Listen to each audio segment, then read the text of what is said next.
Olá, eu sou Cris Micalquenas, eu sou psicóloga, sou coach, sou facilitadora de expansão de consciência. E eu hoje vou começar uma série de vídeos contando a minha história espiritual, contando a minha jornada espiritual. Como é que foi? Como que foi todo o meu despertar? Porque eu tenho percebido que isso pode ser uma contribuição para muitas pessoas. Porque numa história do despertar espiritual, muita coisa acontece, muita coisa a gente acha estranha, a gente fala, meu Deus do céu, que coisa esquisita, isso não é comigo. E aí, isso pode ajudar e facilitar a vida de muita gente. Então, vamos lá para o comecinho, assim, para o início, quando que eu nasci. Eu nasci no dia 29 de janeiro de 1968, sou uma aquariana com ascendente em Gêmeos, então adoro falar e eu adoro coisas diferentes, coisas assim inusitadas, exóticas e coisas mais avançadas para a época, né? Porque o aquariano tem esse negócio de ver além e viver já 30 anos para frente. E hoje eu percebo que a minha vida inteira foi assim.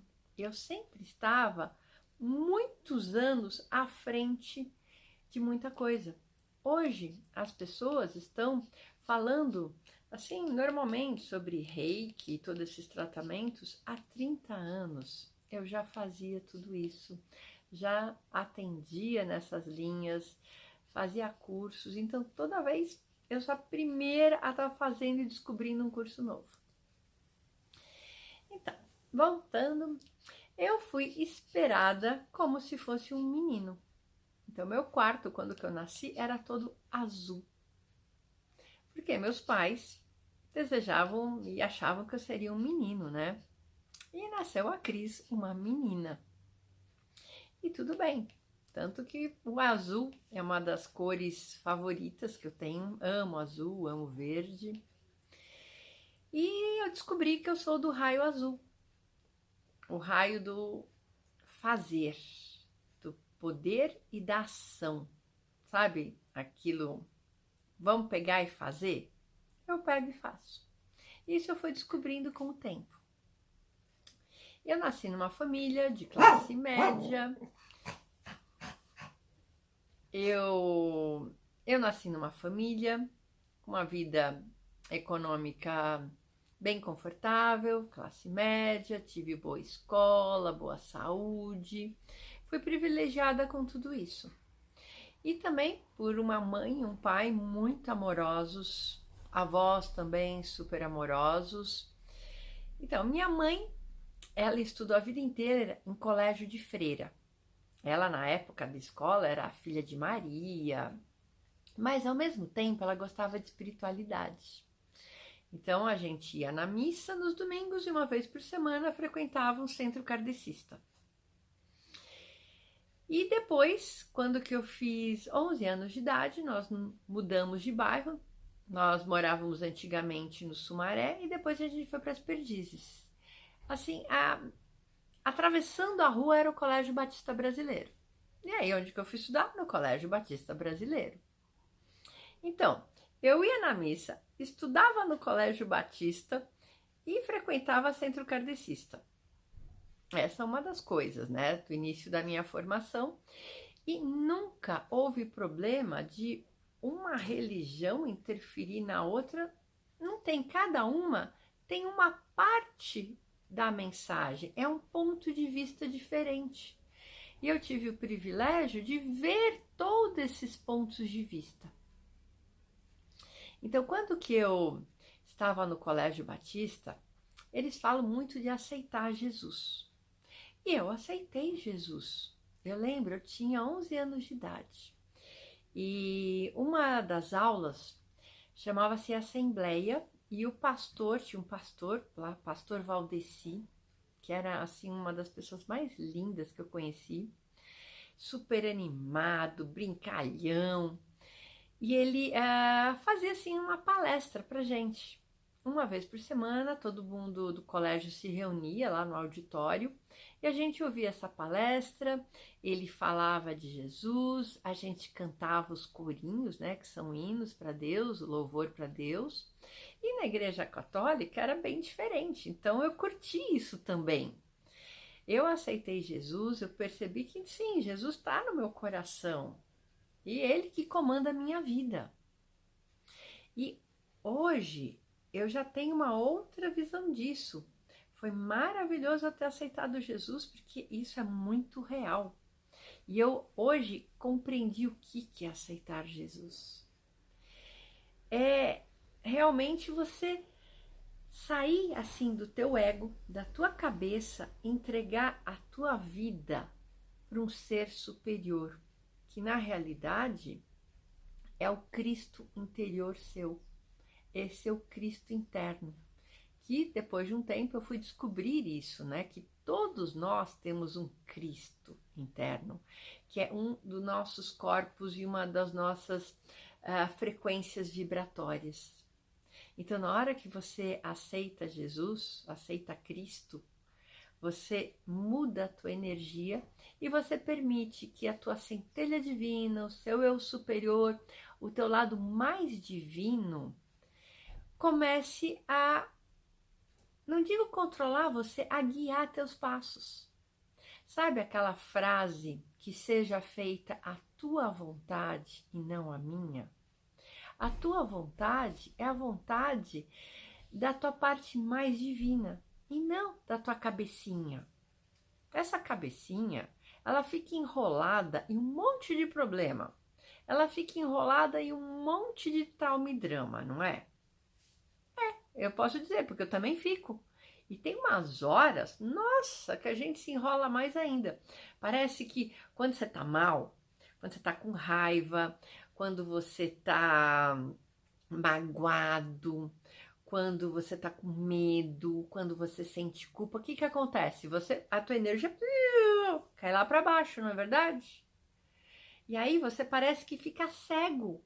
Você não enxerga com as lentes da clareza. Você não enxerga mais com as lentes do seu Cristo interno. Então, por isso que nessa hora a gente reza, a gente faz uma oração, a gente medita para quê? Para voltar o teu nível de consciência para essa frequência vibratória crística. E na hora que você volta, parece que tudo começa a ter mais clareza novamente. Então, essa foi assim o meu início de... Meu início não, isso eu fui pro Colégio Batista quando que eu tinha 11 anos de idade. Deixa eu voltar um pouquinho antes, tá? Eu era uma menina muito curiosa, muito esperta, e eu era de brincar muito sozinha. Então a gente morava numa casa do Sumaré. Eu sei que antes disso eu morei num apartamento em Higienópolis com meus pais. Logo que eles casaram, foram morar lá, minha mãe, eles me tiveram lá. E depois eu mudei para essa casa no Sumaré. Eu lembro da cena de quando eu fui visitar a casa para comprar. E eu acho que isso fez com que meu pai se animasse com essa casa. Essa casa tinha um quintal gigantesco atrás, mas um quintal enorme. E meu pai disse que eu saí correndo. E eu corria todo o quintal. E eu estava muito alegre de poder ter todo esse espaço para mim. Eu lembro dessa cena. Eu tenho cenas de muito pequena.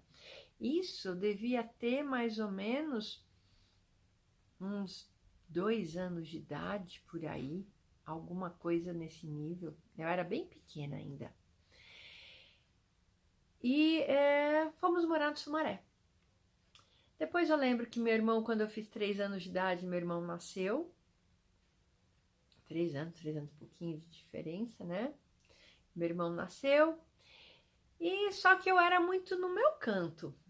A casa tinha bastante jardim, tinha bastante natureza. O Sumaré era um bairro arborizado. Em frente à nossa casa tinha uma praça. E naquela época, criança podia brincar na rua. Eu andava o bairro todo a pé.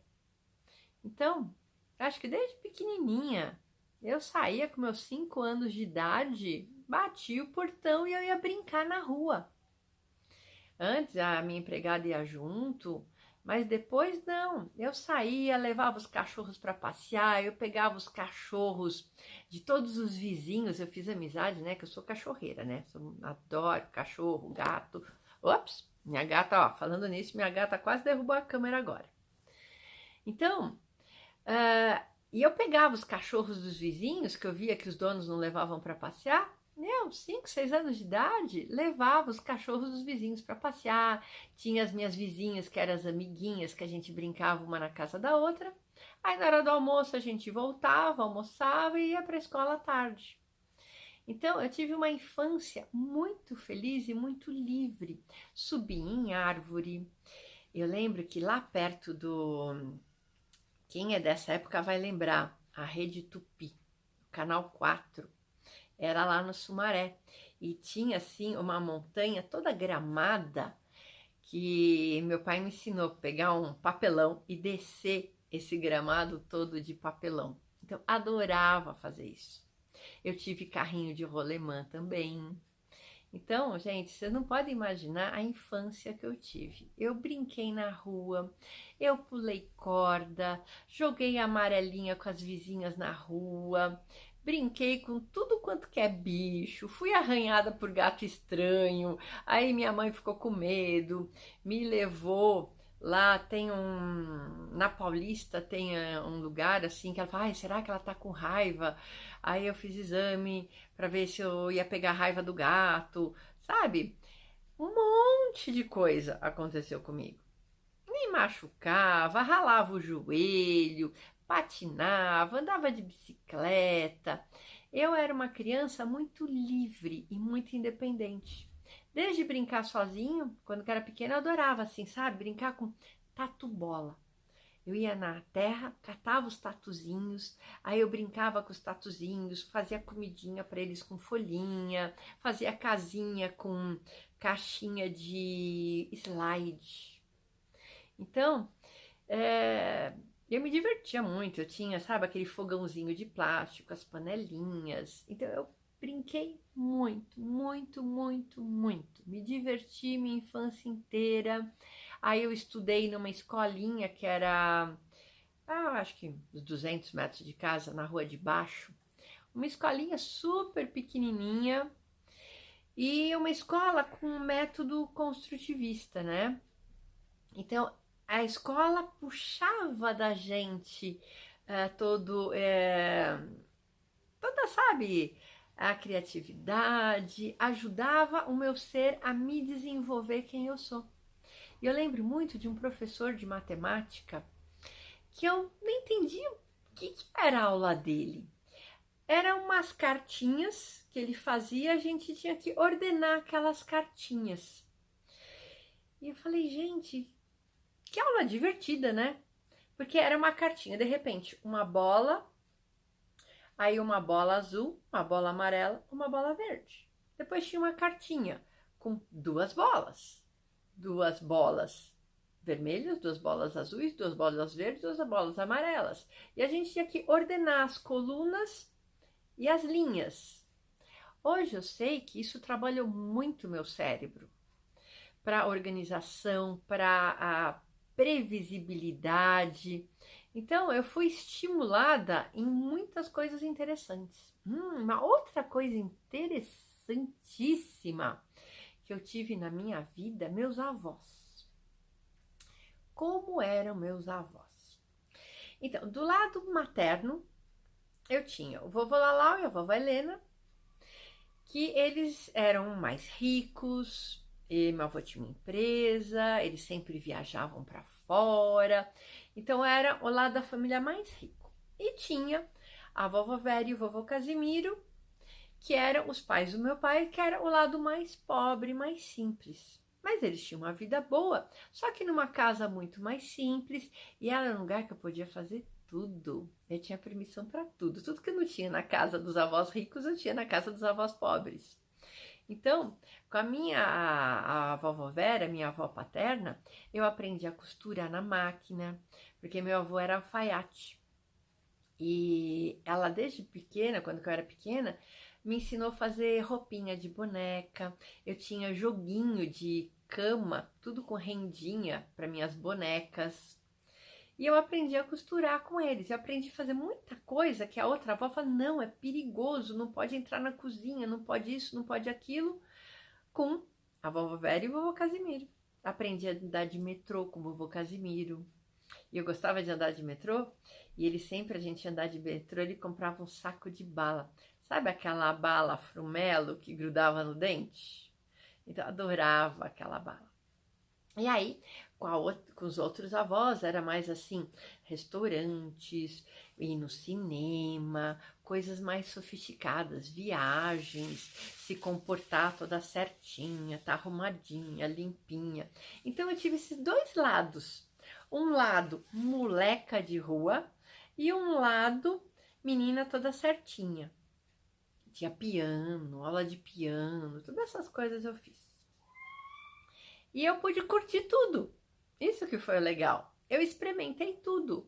O lado moleca e o lado menina princesinha certinha.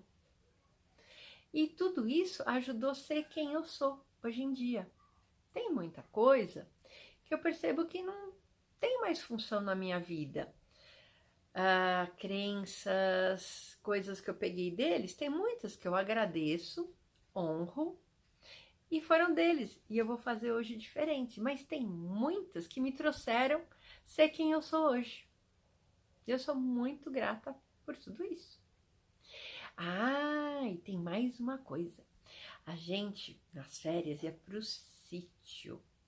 E meu avô, ele era uma pessoa muito especial. Só que aí eu vou contar no próximo vídeo.